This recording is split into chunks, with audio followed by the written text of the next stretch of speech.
Magandang gabi mga kawan at wana, mga kabalikat sa matalinong panonood. Ako si Bobby Andrews. Ako naman po si Jackie Aquino at kayo po ay nanonood ng MTRCB UNCUT. Good evening, Jackie. Good evening, Bobby. Ayun, Jackie. Anong unang classic pelikulang Pilipinong napanood mo noon na gusto mong mapanood ng mga anak mo ngayon? Actually, kasi yung iba medyo either violente or medyo may konting mga sexual scenes. So maybe wag na yun. Ang gusto kong panuurin, okay, na hindi ko, nung ito ay pinalabas ulit sa cinema, na I think one-time showing, hindi ko napanood because may taping ako.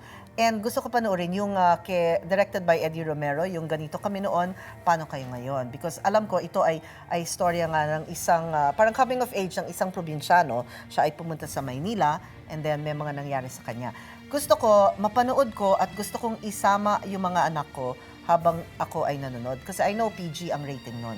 So at least ito, pwede namin discuss and then yung medyo masasela noon kung ano ang mga reaction nila. But since PG, then it should be safe, no? Oh, so makikita mo na kung pareho ang reaction mo noon sa mga anak mo ngayon. Yes. Okay, ikaw naman.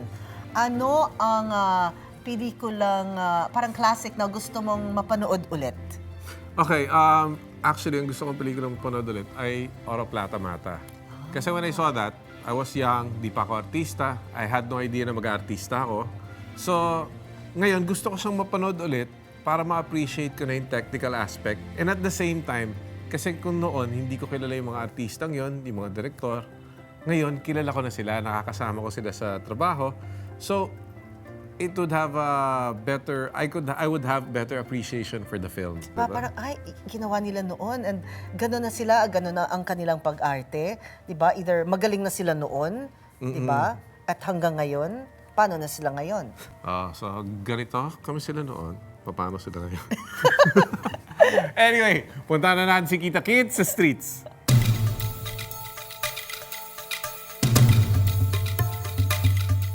Hello, Bobby and Jackie, and welcome to Kita...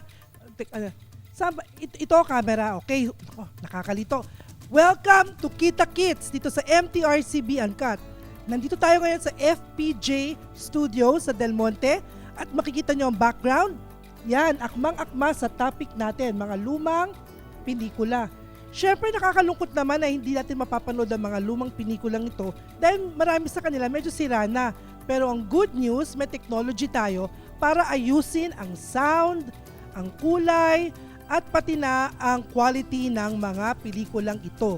So ngayon, magtatanong tayo sa mga wana tungkol sa mga lumang pelikula at ang restoration process. So maghahanap tayo ng mga makakausap. Tara, samahan niyo ako. Uy, ang gwapo talaga ni FPJ, oh. Wow, talagang matipuno. Uy, may gwapo rin pala dito. Hello, good afternoon. Hello po. Uy, anong pangalan mo? Enrique po. Enrique, dito ka ba nagtatrabaho sa FPJ? Opo. Oh, ngayon ang tatanungin ko sa iyo tungkol sa mga lumang pelikula.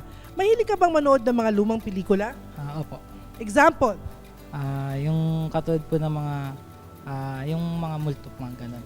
Multo? Yung mga multo? Yung mga anak ni Janice, mga ganyan? Hindi po, yung kumbaga yung mga vampira, mga ganun. Vampira, horror ka pala, mahilig ka sa mga horror. Well, ngayon, may tinatawag tayong restoration. Yung mga lumang pelikula ngayon, ginagawa na nilang parang bago. Anong palagay mo dyan? Anong opinion mo?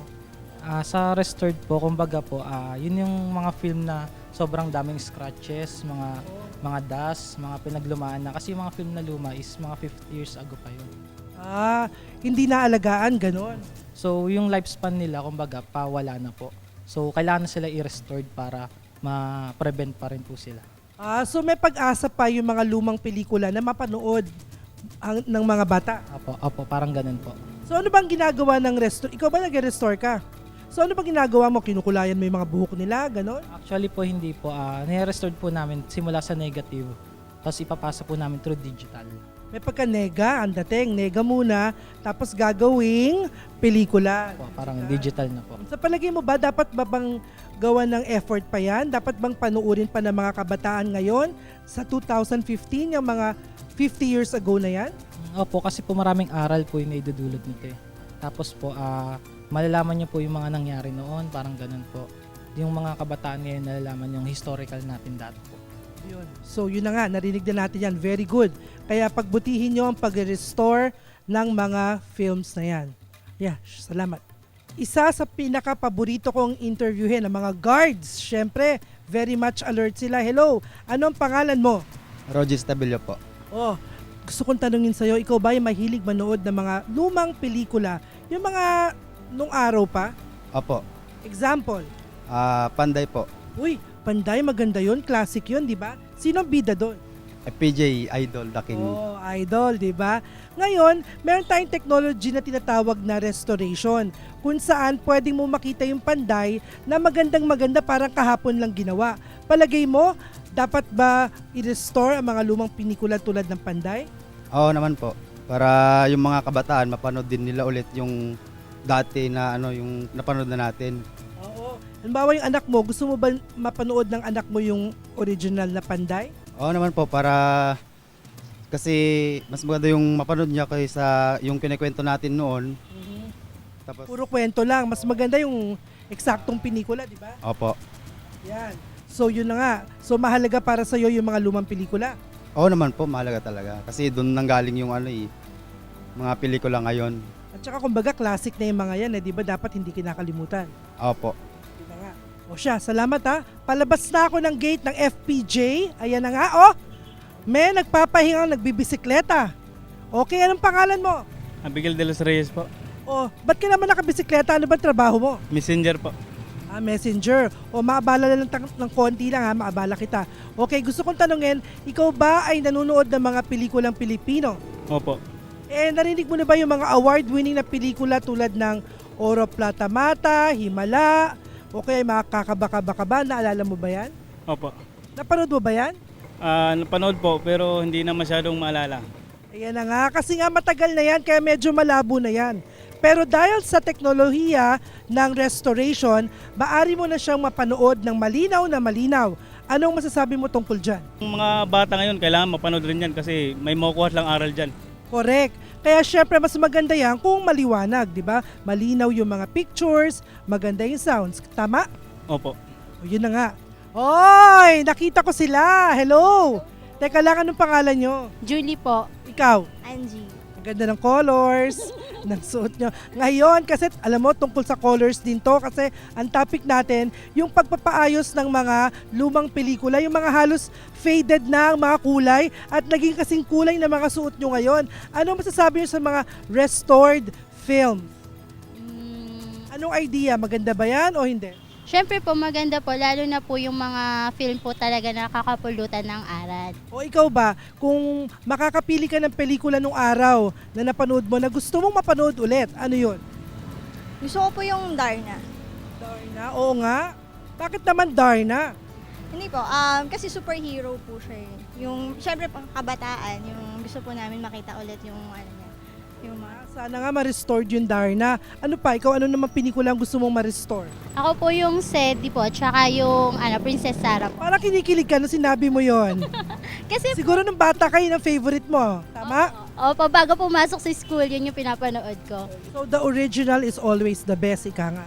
Kasi po, 'di ba, kung 10, 'di ba, lahat naman po ng ng mga kumbaga instant na nangyayaring nag-start po yun dun sa kung saan po nagsimula yung mga film po. Yan, very good, very good. Yun na, Bobby and Jackie. Nakita natin ang pulso ng mga Juan at Juana. Mahalaga para sa kanila ang mga lumang pelikula. At dapat lamang magpatuloy ang restoration process para lalong ma-appreciate ng mga future generations, ika nga, ang mga classic Filipino films na ito. Well, back to the studios at manunood pa ako ng mga lumang pelikula. See you!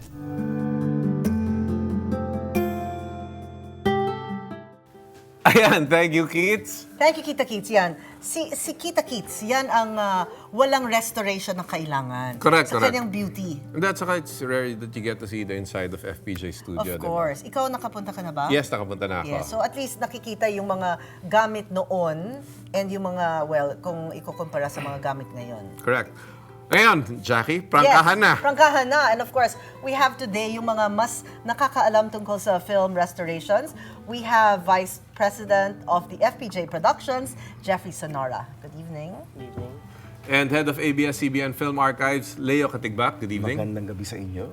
Magandang And gabi. the head of Central Digital Lab. And kasama po namin sa MTRCB Board, Ms. Manette Dairit. Hello. Hello! Ayan, okay, I want to ask, Cute no? nun, ha? Cute naman siya. Cute kayong lahat, actually. Cute tayong lahat. Correct. Okay. Correct. When you say film restoration, like kunyari, yung mga estudyante ngayon, di ba? When you say film restoration, how will you explain it to them, to the youth of today? Usually, I start with the preamble. Sabi ko, nanonood ba kayo ng lumang sine? Hindi, di ba? Kasi pangit na yung kopya. So kami, sa restoration, pinapaganda lang namin para magmukha siyang bago.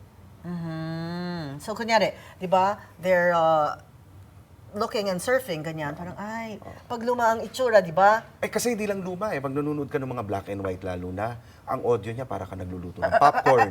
Pagkatapos, di ba, puro linya, puro guhit na matatalim na siya. Pagkatapos, minsan halos wala ng kulay.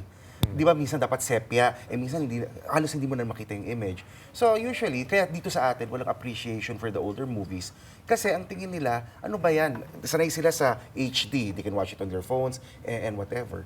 So kung gusto mong ma-appreciate lang yung lumang pelikula, hindi, i-restore mo siya, ibabalik mo siya, hopefully in the condition na gusto o ginawa ng original creators. Okay, I was thinking, no? Well, I was thinking kasi, of course, si Jeffrey, that he works in FPJ Studios, I was thinking, ganun ba kaluma ang mga pelikula ni FPJ na kailangan na rin ito i-restore? The oldest movie we have in our archive was 1965. Huh? That's far. So, Celebrating its 50th year this year. Yes. Oh, wow. So, you'll see na kasi dun sa film, marami na siyang shrinkages. Nag-shrink na, tapos mga Talaga? As in, poses. oh, okay. Yeah, kasi yung film, it's exact size yan when it runs to the projector. So, ang nagiging problem is, when it shrinks, hindi na siya mape-play sa projector, inaccessible na siya. So, does it curl up or it just shrinks? Well, it really It depends. warps, It warps. It does everything. It does everything, yeah. Okay, but where do you have to keep it para ito ay hindi mangyari? Maraming processes like, ideally, yung condition ng archive should be a certain temperature. Yeah. It's temperature humidity controlled, so there's not too much moisture in the air. Hindi siya kakalawa, hindi siya magkukorode. So, meaning this has to be in an air-conditioned room? Yes, environment 24 control. hours. Doon ka na lang matulog. Kaya super lamig So yan. film restoration, right now, when did this start? When did we start Like here in the restoring? Yeah, Philippines? here in the Philippines. Actively, maybe Yeah. siguro the last 4 or 5 years. Although, indirectly, FPJ Studios has always been doing it. FPJ had the foresight of making sure that the storage where he's keeping his movies it's a climate controlled and whatnot. But yung actual restoration, the cost kasi has always been prohibitive. In fact, Manette and I have always been talking about doing restoration as early as 15 years ago Yes. when we had the film archive set up and everything. Kaya lang, it was just too costly. But in the last maybe 5 years, that's when the costs went down dramatically, especially if you do the restoration digitally. Costly because of the The- equipment the needed? The equipment. equipment needed. Yes, especially 15 years ago, the equipment was very expensive. Yeah. When we were doing the first tests, I remember 15 years ago, we were already testing how to restore Oro Plata Yeah, Mata. And at that time, I was calculating it. It was going to cost us 20 million pesos to restore. And the quality would not even be the same Yes. quality as what we've done Yes. with the restorations So we're now. like, at that time, okay, hindi pa pwede. Then we kept testing and testing and testing. And it was really only 4 years ago where we realized that, okay, it's viable enough that we can afford it. You know, that we can, technology also has improved so that now it's not as costly to do. And how much does it cost? It really depends on the film. Yeah, it varies. Okay, for Oro Plata Mata. Well, Oro siguro is probably clocking it at close to about between 2 and 3 million. Okay, you were saying earlier that it wouldn't come out the same way as the films that are restored today. Correct. So in what way would it be? Parang ganito, in the same way that your camera phones, for example, mas malinaw na mag-take ng picture ngayon. Now, the software is such that you can boost more of the color, boost more of the images. In fact, when we restored Oro Plata Mata, even si Peke, nakalimutan niya yung certain scenes na tumulo pala yung luha ni Sherry Hill dito. Pero now, digitally, they're able to boost that. So when it's projected on the screen, You can makikita mo kahit gabi yung eksena, kahit madilim yung pagkailaw niya, kaya na nilang gawin And yun. actually, even the cinematographers are so happy when Yes. they see the films that we've restored now. They're actually saying that it looks better than when it first showed 30 years ago. Because one, even the projectors nowadays, the colors are better coming out. So at the end, they're saying that it looks better than it did 30 years ago. Kasi mas consistent rin yung projected image. Right. Dati kasi, di ba, ang sinihan, projector, bumbilya. Magtitipid ka, lalabuan mo. Kaya pag halimbawa, sabi mo, ba't dito sa sining to ang linaw-linaw? Pero nung ako doon, halos wala na akong makita. May ganun. Okay. And how long have you been doing this? Since 19... We've for been- restoring? Well, restoring recently only. Pero yung, we tried transferring our materials before 2005. But ano lang yun, parang improvised telesine transfer. But right now, we're doing it digitally na. So the technology is available in such a way na even the films before na hindi talaga kayang ipasok sa projector, pwede na siyang Okay. i-restore. Jeffrey, sa dami ng films niyo, no, how do you decide which to restore first? Good question. Actually, medyo complicated yung ano. Initially, we tried restoring the really bad ones. Okay. So, lahat ng may problems, shrinkages, fungus, molds.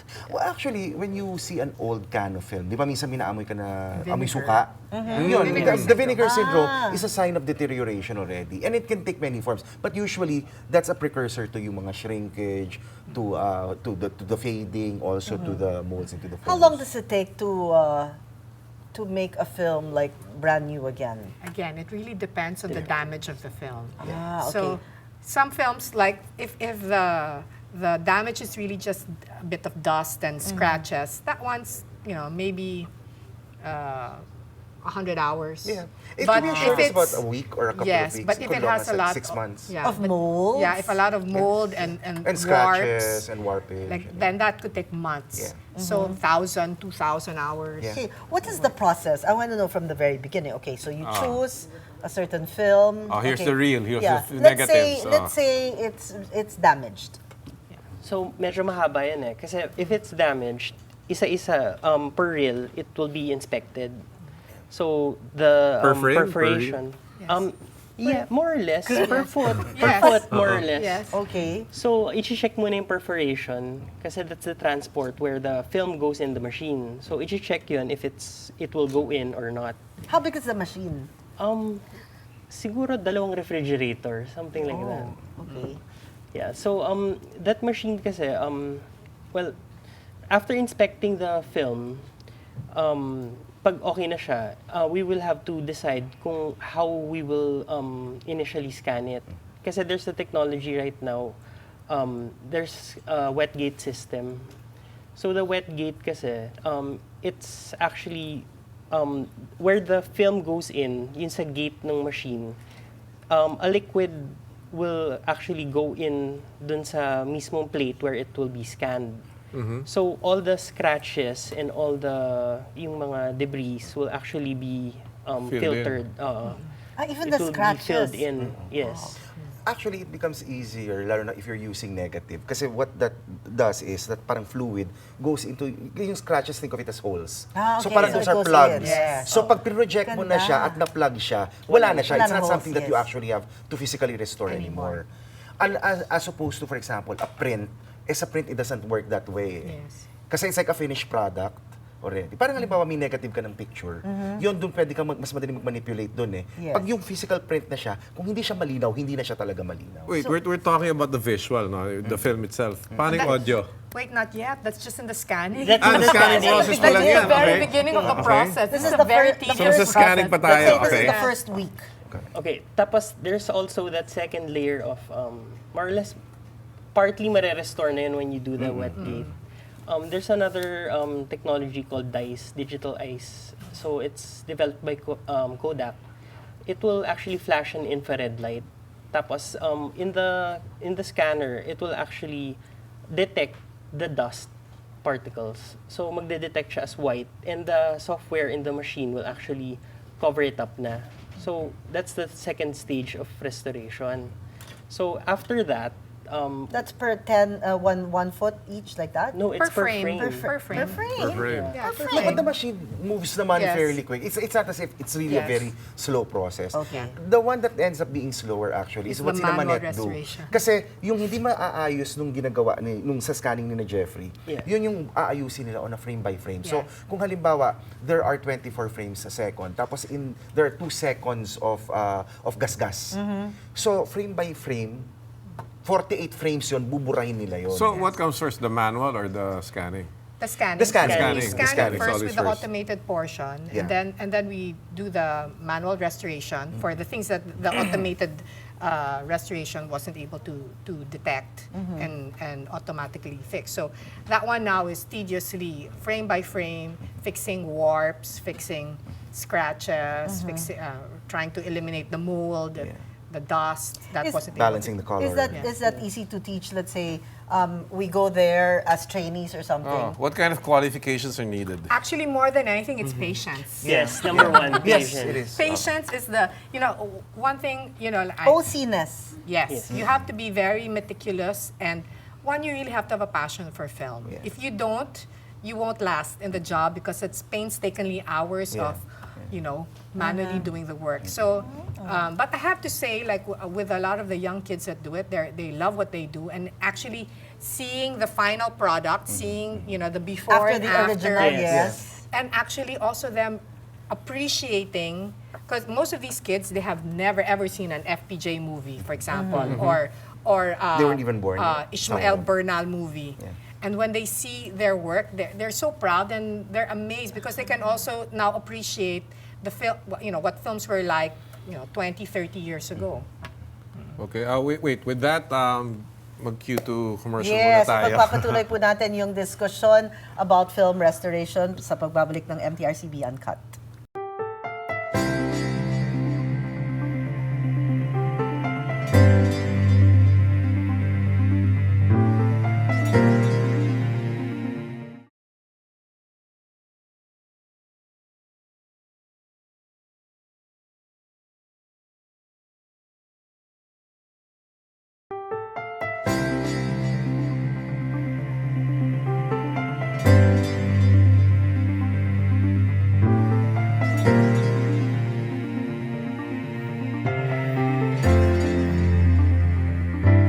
Nagbabalik tayo sa prangkahan ng MTRCB Uncut. Of course, we have with us Jeffrey Sonora, Leo Katikbak, and Miss Manette Darit of the MTRCB. Okay. So, asan na tayo ngayon? The first, yung scanning, Yes. and then yung Computer processing, tapos hindi na kaya ng computer, yun yung manual. Manual restoration. Manual restoration. Talaga, Tapos hindi meron kaya din ng color grading, yung itatama mo yung kulay niya.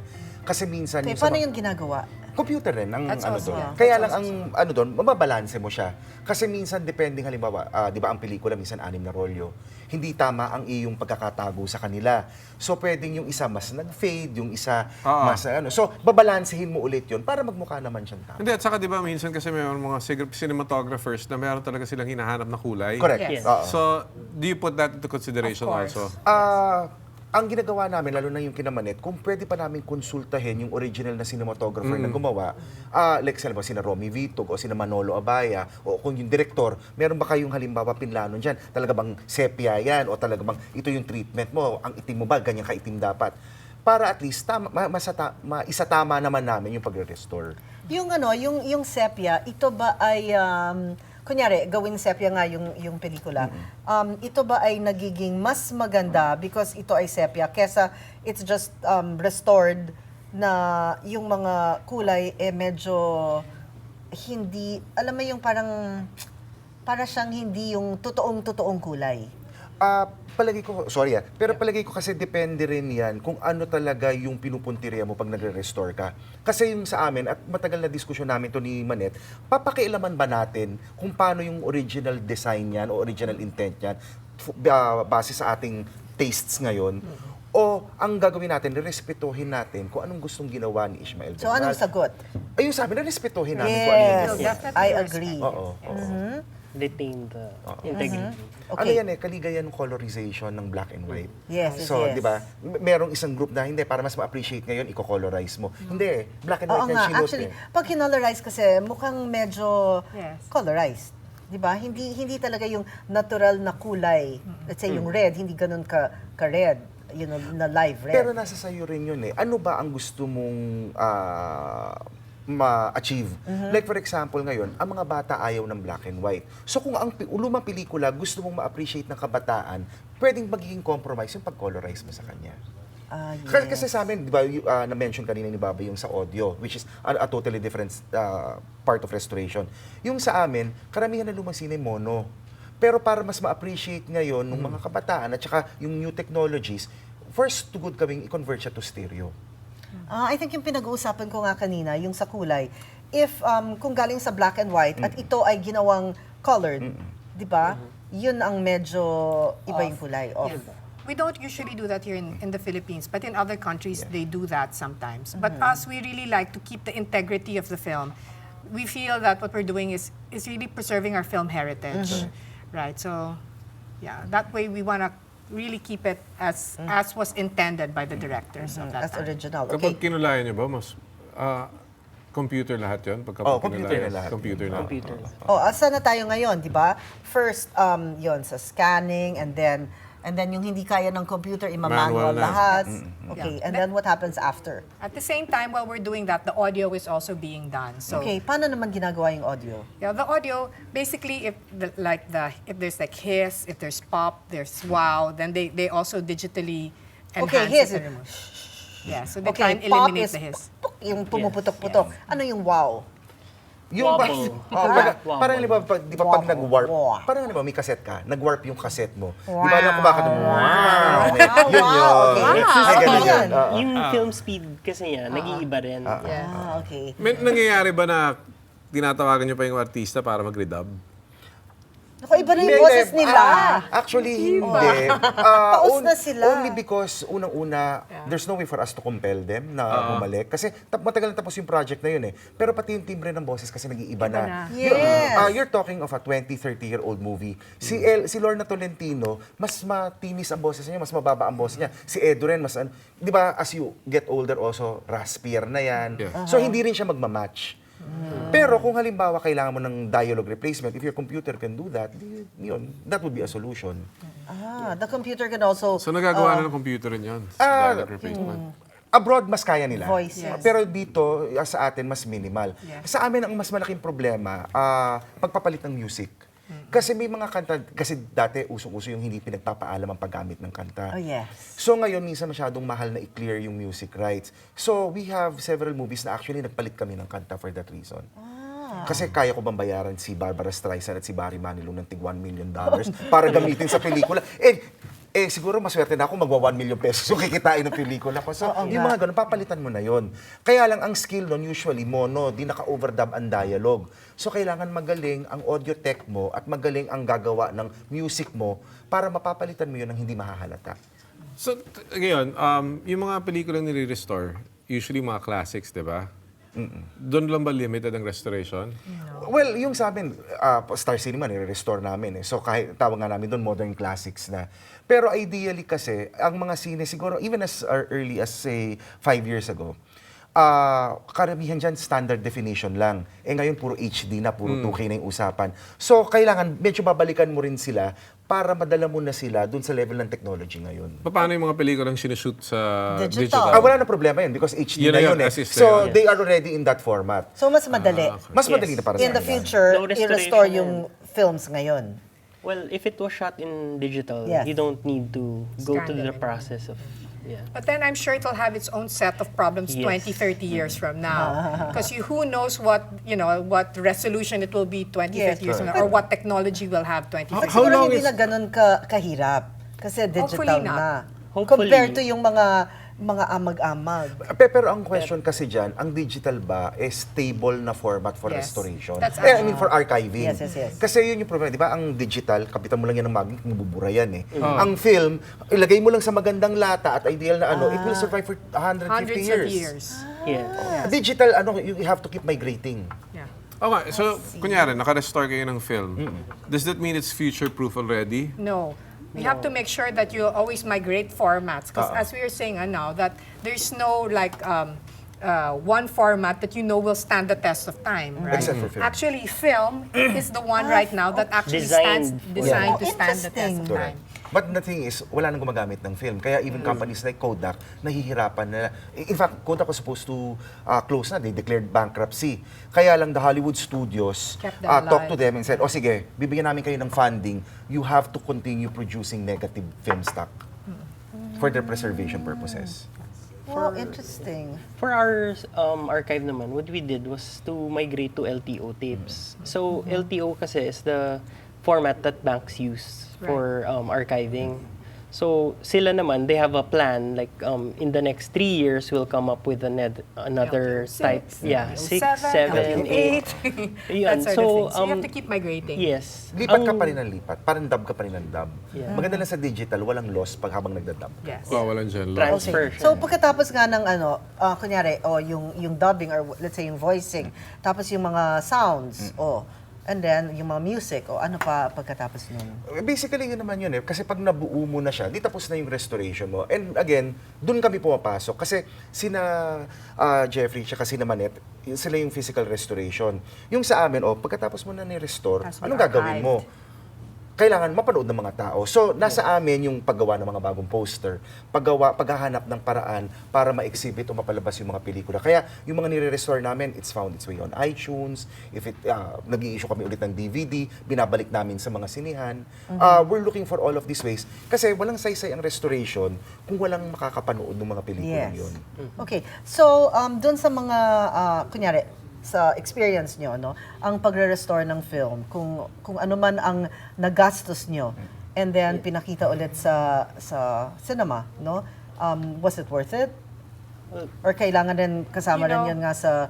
If there's one thing about restoration, especially when I talk to other producers and things, is that this is a long-term investment. You don't expect your return on investment, in one theatrical run. Or this is something you're preserving your gold mine really for future generations. So aside, like for example, with ABS-CBN, who has the biggest restoration project ongoing, they've already realized that with this we can now monetize this long-term, right? So aside from showing it on cable, theatrical, on iTunes, for years to come, generations should be able to watch this Pero content. matagal pa rin yun. Yes. Easily, hindi katulad kasi gumawa ka ng bagong sine, box office hit yan, bawi na yan. Nagbenta ka sa TV, bawi na yan. Ito, you're really looking at 10 years, 10 15 years. Buti sana kumura if you're talking of, say, the range ng mga 250,000, 500,000. Paano kung umaakyat na ito mga 3 million, 4 million, 5 million? Oo nga.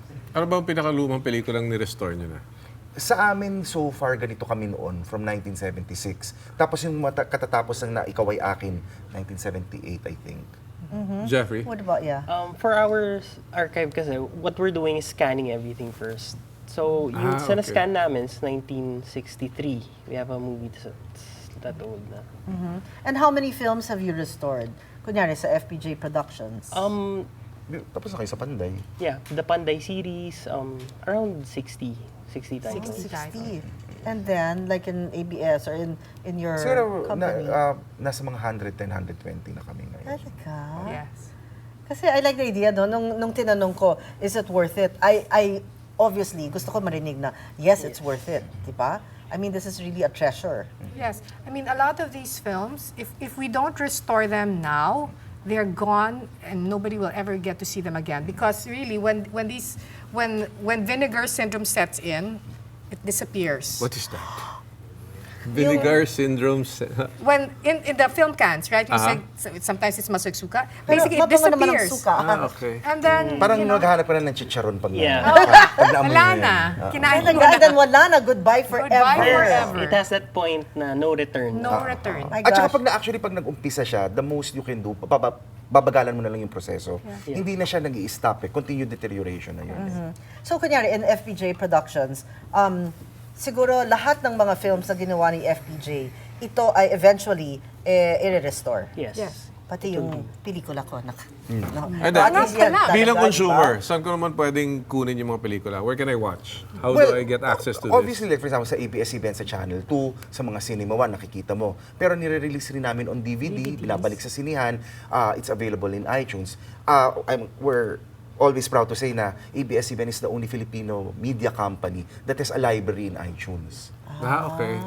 We have about 16 titles in iTunes. So pwede na hanapin namin doon sa data sa iTunes yung mga pelikula. And it could be ganito kami noon, Virgin People, it could be Anak, it could be One More Chance, On the Job, nandun na lahat. Magkano? Oo nga pala.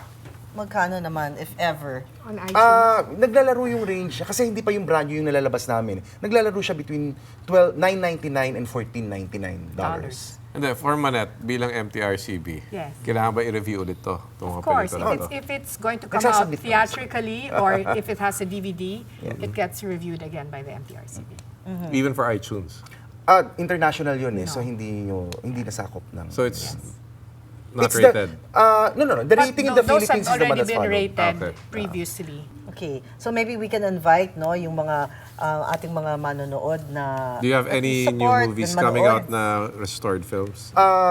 In Cinema One Originals, ipapalabas yung Ikaw Ay Akin, Nora Vilma Boyet, directed by Ishmael Bernal. Nora Vilma Boyet. Yes. Wow. 1978. The other day, kapi-preview lang namin, Work in Progress, Kakaba-Kaba of Mike De Leon.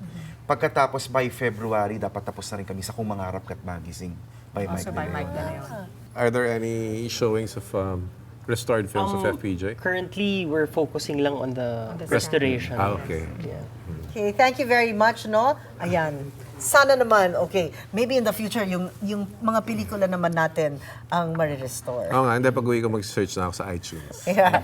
Okay, thank you very much, Jeffrey Sonor of FPJ Productions, of course, Leo Katibak of the ABS-CBN. Thank you, and Ms. Manette Narita of MTRCB. Magbabalik po ang MTRCB Uncut.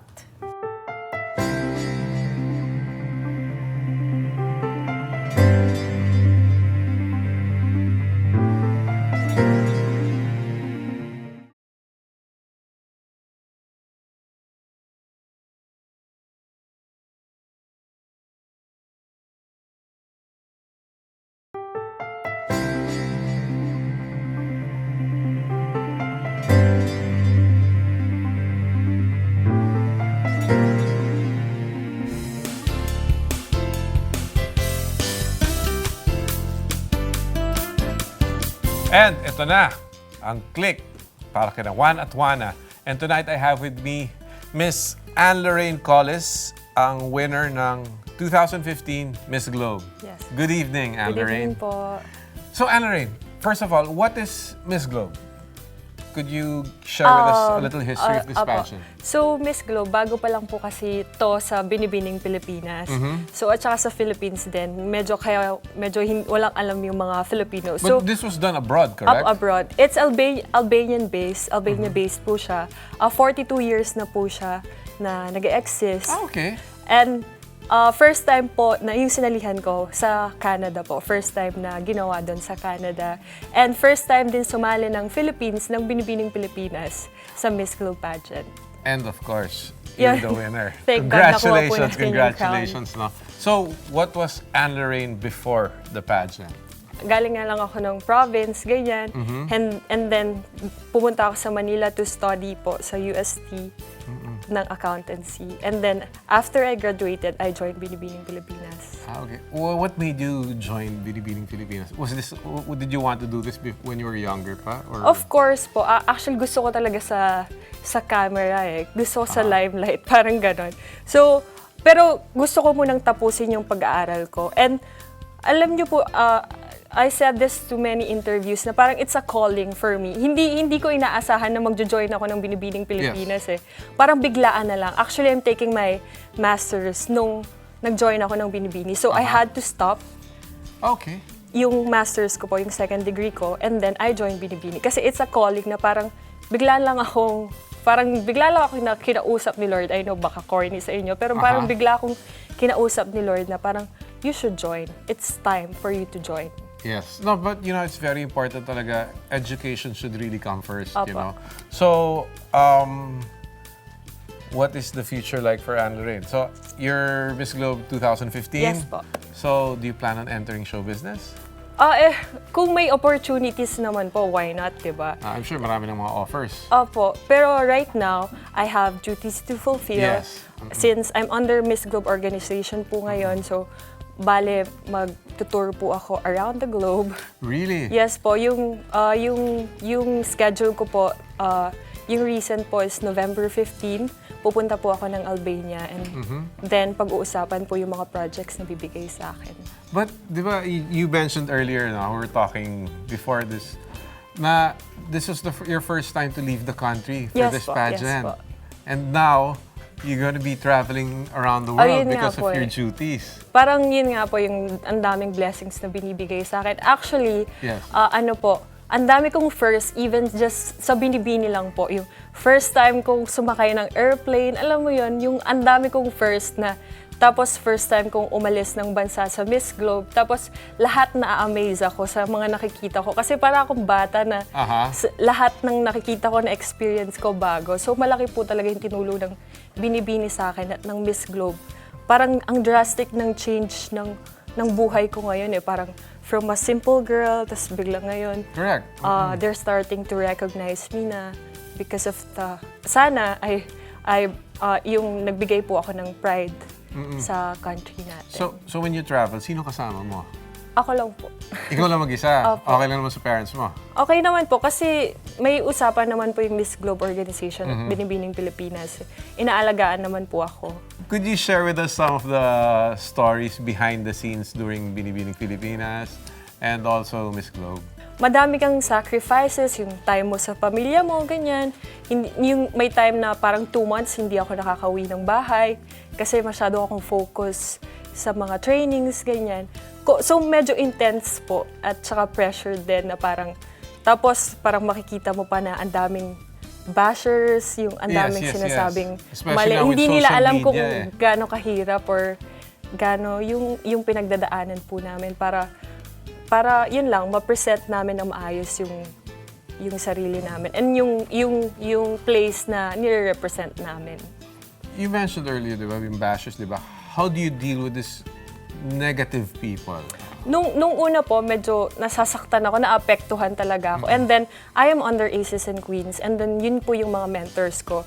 Sinasabihan naman po kami na, wag na lang pansinin, as much as possible, wag kaming mag-online. Okay. Yun yung technique na ginawa ko po nung international pageant ko. Hindi talaga ako nag-o-online, hindi ako nag-Facebook, medyo nag-Instagram ako, mag-post lang ako ng pictures, ganyan. Pero hindi ako nag-reply or nagbabasa ng mga comments. Kasi kahit ano mang pong sabihin nyo, tao din naman ako, naapektuhan din ako. What was the question that was asked of you during the Q&A portion? Sa pagkakatanda ko po, parang, what does a woman possess that makes her a great leader? Okay, and what was Tas the po winning yung sagot answer? ko, pasensya na po, hindi yung word by word Yes, yung yes, yes, naalala ko. oo. Kasi pag andun ka, kung ano na lang nasa isip mo, yun na lang yung sasabihin mo. Basta sinabi ko po is, she is sensitive and naturally nurturing because a woman decides based on love and care combined with intelligence, making her a great leader. Yun po yung sagot Okay. ko. Bilang isang beauty pageant winner, no? What is your beauty regimen? Like, before joining, what do you do to stay this slim, to look that good? Ano lang po, yun, unang-una sa lahat, kailangan mag-diet. May mga sponsors naman po kami, like Coach Gym, may binibigay sa akin na personal trainer. So you work out? I worked out 3 times a week. So kailangan din pong i-monitor yung pagkain na kinakain mo. Kasi sabi nga nila, you are what you eat. So ano kinakain mo? Ngayon po, syempre kumakain na ako. Parang kailangan ko namang i-reward yung sarili ko, di ba? Pero before that po, nag-ano po ako, fruits, ganyan, vegetables, para mag-glowy po yung skin. So you had a nutritionist Yes, I had. helping you along the way? Okay. And then we have makeup training, ganyan. And then we have personality development. Madami pong mga trainings. Okay, pero vices, do you smoke, drink, or stay up late, no? No po, yung medyo vice ko lang po yung minsan hindi po ako nakakatulog ng maaga. Kasi may Insomnia. internet. Oo, po. Sanay sa puyat. Ay, hindi. So, dahil sa internet rin. Opo, minsan kasi parang, To kill time. opo, to kill time. Pero di ba, lumabas ka muna sa internet para walang negativity, di ba? So, Hindi nakakatulog naman ka po. na maaga. Opo.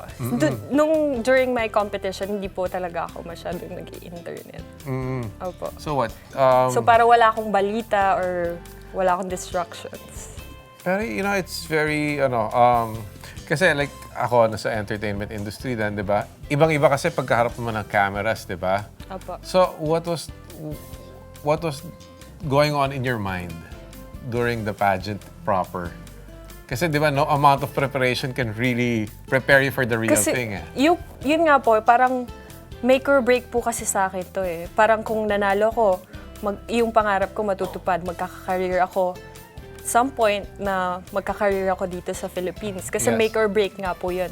Tapos pag matatalo, yun nga, hindi ko alam kung anong gagawin ko. So, ginawa ko po talaga, nagdasal lang po ako ng nagdasal na bahala na Lord, gagawin ko lahat kung ano yung dapat kong gawin, yung magandang gawin. And then, kayo na po bahala. Advice to our viewers on those na gustong pumasok sa pageant. What's the best advice that you could give them? Keep chasing your dreams. Yan din po yung advice ko din sa sarili ko. Kasi before, walang pumapansin sa akin. Nahihirapan nga ako mag-book ng fashion show eh. Parang walang nakakakilala sa akin. Pero kung determinado ka at gusto mo talaga yung ginagawa mo, keep chasing your dreams. Maabot at maabot mo din yan. Thank you very much for Thank you joining po. us Thank tonight. you. Thank you. Anne-Lorraine. At ayan po, Anne-Lorraine Colles, Miss Globe 2015. At magbabalik po ang MTRCB Uncut.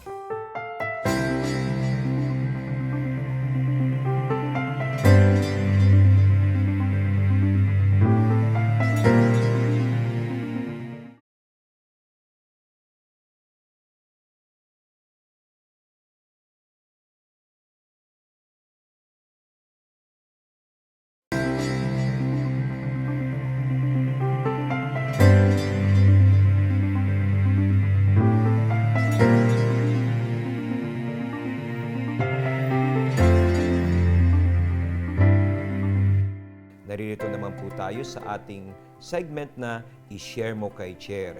Ito po ang inyong lingkod, Attorney Eugenio Toto Villarreal, Chairperson po ng MTRCB.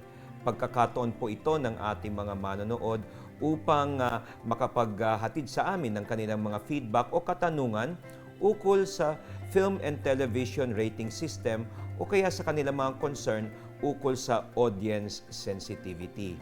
Ito ay sa pamamagitan ng ating Twitter account na @MTRCBGov or sa pamamagitan ng email mtrcbuncut@gmail.com. Puntahan na po natin ang ating mga katanungan. Mula una po kay Mr. Patrick Velez sa aming Twitter account. Ang katanungan niya, ano po sa tingin ninyo ang common misconception ng mga tao tungkol sa MTRCB? Maraming salamat, Patrick. Ang isang misconception po na talagang common ay yung kami po ay pinagkakamalang censors. Hindi na po censors ang MTRCB. Hindi po namin polisiya yan. In fact, kami po ay yung sa gitna ng mga manlilikha ng pelikula at telebisyon at doon naman sa on the other side ay yung mga pamilyang Pilipino, mga audience at yung interesado doon sa mga issues ng sensitivity. Kami po ay kumbagay nagpapalago ng dynamism sa ating industriya upang magkaroon po ng age-appropriate na entertainment. Imposible na po ito dahil in the first place po ay wala na yung mga negatives, no? Pinuputol noon. Ang nangyayari po ay kung mayroong isang palabas na bibigyan po ng aming mga board members ng classification na iba po doon sa hiniling ng isang nagpapareview, maari po silang magkaroon ng tinatawag na voluntary deletions o pag-aamyenda ng kanilang gawa kung gusto po nila na maibaba ito doon sa kanilang rating na gusto. Pwede rin po na gumawa sila ng bagong bersyon at pwedeng pangang ipalabas ito ng sabay doon po sa original na na-review. Ang kailangan lang po ay malinaw ito sa mga publicity materials. Pumunta naman po tayo sa ating Gmail account at may katanungan po mula naman kay Janice Franco. Ang tanong ni Janice, Dear Chair Toto, gaano po ba kahirap ang maging chairman ng MTRCB? Ano-ano po ba ang challenges na kinaharap ninyo bilang head ng inyong ahensya? Siguro yung importante dito, Janice, ay hindi yung pagkakaroon ng kahirapan o pagdanas nito, kundi yung challenges. At siguro una doon, internally, 30 ang board members, may executive director, may vice chair, at iba't ibang klaseng mga tao na may iba't ibang klaseng pananaw na may kanya-kanyang competencies. Ika nga, na dapat ay ating gawing isang mabuting vehicle para sa pagpapaunlad ng ating industriya through age-appropriate entertainment. Kailangan na hinuhugot natin mula sa kanila ang kanilang mga competencies, kung ano ang kanilang ma-contribute sa ating ahensya. Kanya-kanya kasi siyempre yan na linya. Merong film editor, may director, may artista, may abogado. Ikalawa ay siguro yung parating nasa gitna tayo nung mga manlilikha on one side, gaya na sabi natin kanina, and on the other sa audience. Kailangan na ating itaguyod ang freedom of expression and communication, subalit nariyan rin ang ating pagbibigay halaga doon sa mga sensitivity issues, lalo na kung may effect ang isang uri ng media sa kabataan, sa kababaihan, doon sa may mga kapansanan o sa mga nakakatanda o may mga paksang napaka-mature o maselan. Maraming salamat sa mga lumiham po sa atin sa pamamagitan ng Twitter o sa pamamagitan ng email. At tandaan po natin ang ating mga contact details sa Twitter at MTRCB.gov, all capital letters ang MTRCB, or pwede rin po through email MTRCBUNCUT, all small letters, @gmail.com. Ito po ang inyong lingkod, Attorney Eugenio Toto Villarreal. Nagpapasalamat sa pagsubaybay nyo sa aming programang MTRCB UNCUT at sa inyong pagpanood pa dito sa ating munting segment na i-share mo kay Chair. Sana magkita-kita tayo sa susunod na linggo at tandaan po natin, sa matalinong panonood, magandang kinabukasan ang kasunod. Thank you very much, Chair. And we would like to thank our sponsors, Tony and Guy Essentials, Classic Herbs Corporation, Ageless Beauty, Betty's Body Form, Extensions and V-Mall, Essen Department Stores, Lugawan Republic, Shimian, Iagos Grill, and Dickies. Maraming salamat po sa inyo. So, Jackie, what did you learn tonight? Well, ako, naisip ko, no, ang restoration nga ng ating mga pelikula, since ito ay ating kultura at kasaysayan, parang mas madali, pag tayo ay nanood, mas madali rin natin maintindihan kung ano tayo ngayon. And priceless talaga. I mean, I don't think you can put any amount, no, dun sa pag-restore ng ating mga classical films or kung ano man ang mga pelikulang napakaganda na kailangan mapanood rin ng mga kabataan ngayon. You're correct, Jackie. No? Films are really priceless. No monetary value can really put a price on old films. And it's very important also for our culture. One thing siguro, no, how do we know where we're going if we don't know where we came from? Yes. And it's very nice with film restoration. You have this new generation appreciating the films of the past. Yes, and also learning from them, no? Yes. And sinabi mo nga noon, pag uwi mo, anong unang gagawin? Titingnan mo na yung iTunes, mamimili ka na. Yun nga, nalaman ko ngayon lang Pwede pala sa iTunes. Yes. At they released it already on DVD, so you can buy it also. Yeah, so whatever, di ba? Kung pwedeng DVD, kung anong gusto nyo, iTunes. Yan. Yeah, thank you again to our guest, Jeffrey Sonora. Yes, of course, Leo Katikbak and our very own Miss Manette Dairit. And of course, Anne-Lorraine Collis. Thank you. Maraming salamat sa aming mga guests. At next week, magbabalik ang MTRCB MTRCB Uncut. Uncut.